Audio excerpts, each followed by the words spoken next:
Have you ever been sipping your morning tea, gazing at the light coming through your window, and suddenly wondered, do the things I do, the small ways I go about my day, matter to anyone else? Sometimes we don't even realize, in our quiet moments and steady routines, that we're quietly inspiring the folks around us, family, friends, even strangers passing by. But you might be an inspiration to others, even if no one's told you so. You might be the gentle heartbeat at the center of someone's life, just by being you. I'm Albert, and welcome to Golden Age Wisdom. It's good to be with you today. If you're new here, this is where we have thoughtful, tender chats about how to live our best lives through the later years, one warm story and gentle thought at a time. Today, I want to share something close to my heart. We're exploring 6 signs you might be inspiring people in ways you never imagined. Even if you're not the loudest in the room or leading a parade, your actions, big or small, might echo further than you think. Now, there's something so warm and humbling about realizing you've touched someone's life. Maybe you'll see yourself in these stories. Maybe you'll recognize a friend, or even think of a time you felt inspired by someone quietly going about their own business. These aren't grand fireworks sort of inspiration, more like the soft glow from a porch light at dusk, a steady, comforting presence that makes all the difference in the world. If a memory or thought comes to you as you listen, I'd love for you to share it in the comments below. There's such power in telling our stories, and you never know who might need to read your words. Let's settle in and begin. First sign, your steadiness shines like a lighthouse. Let's talk about steadiness. You know, years ago, folks would rely on lighthouses to guide their ships safely into harbor through the fog. Even when the sea was rough, that gentle beam meant safety and hope. You might not realize how much your steady routines, your reliability, your simple dependability mean to others. Sometimes the most inspiring thing is simply being there, day after day, year after year. I think of my friend Harold. For 30 years, Harold picked up his grandkids from school every Tuesday and Thursday. He always wore the same old fishing hat, and when they came bouncing out of class, Harold never once failed to greet them with a hug and that big, warm smile. To an outsider, maybe it didn't look like much, just a grandpa running his errands. But ask any of those grandkids, and they'll say that constant presence felt like coming home, no matter how tough their day had been. You don't have to do extraordinary things to inspire. Sometimes it's your dependability, your quiet habits, that remind others of what is good and reliable in an uncertain world. Have you ever been the one folks know they can count on? Maybe you always show up to potlucks with your famous apple cobbler, or you're the reliable call when someone needs a listening ear in the middle of the night. That steadiness, my friend, is a rare treasure. The world is full of ups and downs, but people look to you like a lighthouse on a stormy shore. They might not always say it, but they notice. Your calm presence gives hope. If you recognize yourself here, if you're the lighthouse in your family or community, let me know below. What does being steady mean to you? And how do you keep shining, even when the seas get rough? Second sign, you show kindness. When no one's watching, kindness can be a soft thing, a gentle thing. It's easy to believe that kindness only counts when big crowds are looking, but the truth is, the smallest unseen kindnesses can be the most powerful of all. I remember one rainy afternoon when my dear neighbor Ruth trudged up her walkway, groceries in hand. She didn't know I saw her, but then, just before she reached her door, she stopped. There was a stray cat, wet, shivering, just a mess. Ruth, without a second thought, bent down, opened her grocery bag, and pulled out some leftover roast she'd bought for herself. laid it right there, talking softly to that little animal. It wasn't a grand gesture. No one else was watching. But in that moment, Ruth reminded me, and anyone else who heard the tale, that kindness isn't a show. It's the fabric of our lives, woven in the quiet moments of choice. You might not think much of helping someone with a heavy door or dropping off soup for a neighbor who's under the weather, but others see it. The grandkids catch on, neighbors notice, and sometimes even strangers take your example to heart. The beautiful thing about kindness is its ripple. Just like tossing a pebble into a still pond, the ripples spread far beyond what you can see.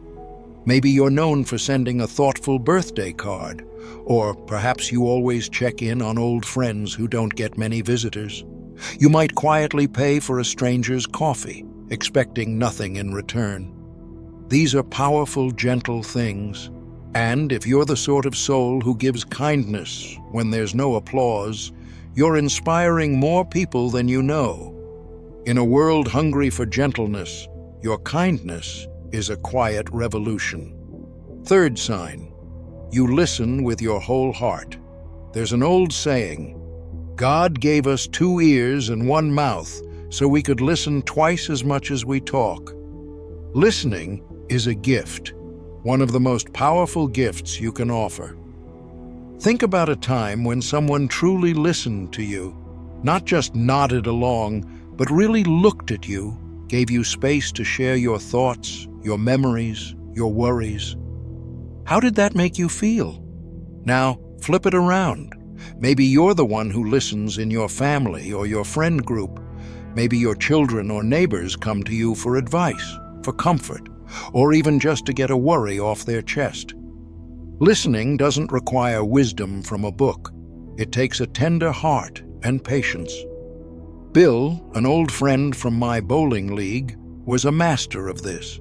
He'd park himself at the cafe every Thursday morning, coffee in hand, and anyone could pull up a chair. Bill listened without judgment, wide open. Folks would leave with lighter hearts, often saying, "I don't know what it is about Bill, but I always feel better after talking with him." It's not always about finding the right words. It's the simple act of being present, of saying, "You matter. I'm here." Sometimes the world moves so fast that real listening feels like an old-fashioned kindness. But every time you do it, you offer someone the gift of feeling seen and heard. If you find yourself listening to a neighbor's memories, a friend's aches, or a grandchild's wild stories, know you're giving a precious gift. You show others, through action and attention, that every voice is worthy. That, my friend, is inspiring. Fourth sign, you carry your experience with grace. Age comes bearing gifts, not just aches and silver hair, but wisdom, resilience, and stories gathered over many seasons. Carrying your experience with grace, wearing your years proudly, shows others the beauty of living a long, full life. Let me tell you about Dorothy. Now, Dorothy is in her 90s, still going strong. Her hands, a little gnarled now, have quilted hundreds of blankets, rocked countless babies to sleep, written untold letters. And through it all, Dorothy speaks openly about the highs and lows, how she's weathered loss, change, and the slow stretch of days. But here's the thing, Dorothy never complains. She'll tell you the truth about getting older, yes, but she does it with a grateful heart. When younger folks feel nervous about wrinkles, Dorothy just pats their hand and says, "Each line is a story, each gray hair a memory." Watching her, people learn that growing older isn't something to dread, it's something to be proud of. It's permission to slow down, to savor, to share what you've learned. When you walk with grace, through troubles and triumphs, others see there's more to living than youth or speed. They see the deep, steady current beneath your years. They realize there's wisdom to be found in every wrinkle, every story. Have you found your own ways to celebrate your years? Maybe you bake the family pies with your grandkids, or you write stories for the young ones to read. By sharing your experience, you leave a gentle mark, teaching that life's beauty isn't just in beginnings, but in the whole journey. If you've found peace or pride in your years and would like to share how aging has inspired you or your family, please leave a comment below. Your story might be the very thing someone else needs to hear today. Fifth sign: you keep going, even when things get tough. There's something quietly heroic about facing life's setbacks with grit. I'm not talking about pretending everything is fine or brushing off challenges. I'm talking about getting up in the morning, putting your socks on, and trying again, even when things feel heavy. When folks around you see that, it matters. It gives them hope that they too can weather their storms. Years ago, after my wife passed away, I found it hard to get moving. The house felt empty. The days stretched long. But my neighbor Bob saw me one afternoon and asked if I'd like to join him for his daily walk. At first I said no. I just didn't have it in me. But Bob was persistent in the quiet way good friends are. He'd show up with his walking stick, tell a joke, and slowly, day by day, I found myself meeting him outside. He didn't tell me to be strong or move on. He just showed up. That little act inspired me to put one foot in front of the other. Now, years later, I try to do the same for others who are going through tough times. Maybe you've had your share of losses, the aches and illnesses that come with the years, but you keep at it. You tend your garden, you join your church group, you pick up the phone to call a friend. Your resilience doesn't mean the pain goes away. It means you choose to keep living, keep giving, despite it. Folks see your quiet strength, even if they don't mention it.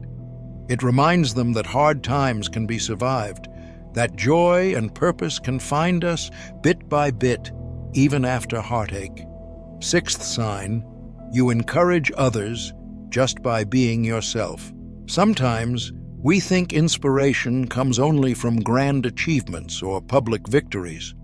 But so often, it comes from the simple act of being fully, authentically yourself. Think of the person in your life who doesn't hide their quirks or patch up their flaws with shiny talk. The one who laughs at their own jokes, even the ones that fall flat. The friend who wears a mismatched sweater with pride, or who isn't afraid to try something new, even if they're the oldest in the room. My pal Edna comes to mind. She's in her late 70s, and last summer she took up watercolor painting for the first time. Her hands are a little shaky, her paintings aren't perfect, but Edna beams with joy every time she sets up her easel by the window. She shows the younger folks, and the rest of us too, that you don't have to master something to give it a try. When Edna paints, she's not chasing perfection. She's chasing color, curiosity, and contentment. Sometimes just seeing someone else try, falter, and laugh about it gives us courage to do the same. You might inspire people to pick up a new hobby, to worry a little less about getting things right, and more about enjoying the moment. Being authentically yourself, without apology or pretense, is an invitation for others to show up as themselves. It frees the people around you from their own worries about fitting in or being enough. If you're that person in your circle, you're doing more good than you know. Even on the days when you feel ordinary, even on your quietest days, remember, your very being might be the lantern lighting someone else's path. So where does all this leave us? Maybe, as we go about our days, we lose sight of the quiet ways we touch the hearts and memories of others. We undervalue the gentleness, steadiness, kindness, and courage we bring just by living as ourselves. But the truth is, these 6 signs, A steady presence, everyday kindness, heartfelt listening, graceful experience, gentle resilience, and authentic selfhood are what shape the world, one soft ripple at a time. You don't have to climb mountains or fill stadiums to inspire those around you. Sometimes it's the afternoon phone call, the extra seat set at Sunday dinner, the laugh at an old joke. So, if you've ever doubted your impact or wondered if you're making a difference, I hope these gentle reminders bring you comfort and clarity today. You're inspiring, whether you know it or not. Before we part, I'd love to hear from you in the comments. Is there a small, everyday thing you do or a gentle habit you've kept that you think inspires those around you? Maybe it's a tradition, a recipe, a song you always sing to your grandchild. Take a minute. Share your story here. I promise your words and memories matter. And if today's chat felt like a warm cup of tea, or if you'd like to hear more gentle wisdom and stories from folks like us, you can subscribe or like the video. Not for big numbers or applause, but so we can keep creating this golden circle of friendship together. Every like and share helps another person find comfort, maybe on a day when they need it most. You can always send this video along to a friend or family member who could use a little reminder that they, too, are inspiring just by being themselves. Thank you for joining me today, for sharing your presence and your listening ear. I hope you carry a little extra warmth in your heart now, knowing just how much you matter. Not for what you do, but for the way you do it every day. Until our next visit here at Golden Age Wisdom, keep shining your light, soft, steady, and true. The world is better for it. Take good care, and I'll see you soon.